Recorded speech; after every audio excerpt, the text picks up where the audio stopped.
Hi everyone, in today's video on the Hittites we will briefly discuss the reign of Mursili II over the kingdom of Hatti. With the death of c.1321, his son Arnold, who had been groomed for the role, ascended to the throne, and it was assumed that he would reign for several years over the Hittite Empire. However, in the first year of his reign, he suddenly fell sick and died from the same plague that had killed his father.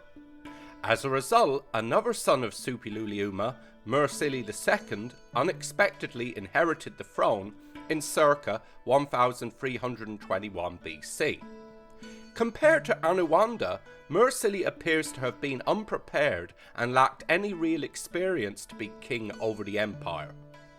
This caused several of Hatti's enemies and vassals to attack and rebel against Hatti, expecting that the new king would be unable to effectively lead the empire. However, contrary to all expectations, the new king soon proved himself to be both an effective ruler and capable general. Mursili spent his first 2 years of campaigning dealing with the ever-troublesome Casca to the north, though, not surprisingly, the Casca continued to be a thorn in his side. However, in the latter years of his reign, he was able to regain the important sacred city of Nerek that had been lost to the Hittites for about 2 centuries, and reinstated worship in its temples. After having dealt with the Casca for the time being, Mursili marched westward against Azawa and its king, who had allied with the king of Ahayawa and Milawanda, most likely an older name for Miletus. After having defeated this alliance, he apparently dismantled the kingdom of Azawa and gave its lands to new and old vassals.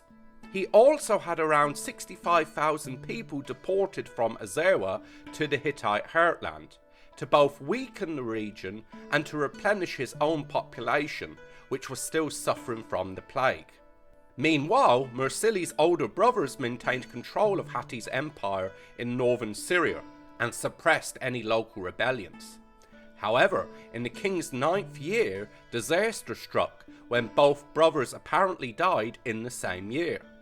Assyria took advantage of this leadership vacuum by pushing into Hittite-controlled Syria, and may have even taken the city of Carchemish. Mursili was therefore required to directly intervene in the east, and soon reclaimed his lost territory from Assyria. He then installed the sons of his dead brothers as kings in Halpa and Carchemish, which restored firm Hittite control in Syria, and the region remained stable throughout the rest of his reign. Mursili faced several major personal difficulties and tragedies during his reign. One of these blows was when his beloved wife died unexpectedly of a mysterious disease. Mursili believed that her death had come about because of a curse that had been put upon her by the last wife of c.1321, a Babylonian princess named Tawananna. Upon the death of c.1321, Tawananna continued to hold great power and sway over the royal court of Hatti as Queen Mother, and introduced many foreign customs from her homeland. Until the death of his wife, Mursili had put up with this situation, but with the death of his wife, Mursili's stepmother was accused of witchcraft, found guilty, and banished from the capital. Mursili's reign was still feeling the impact of the deadly plague that had started in the reign of c.1321.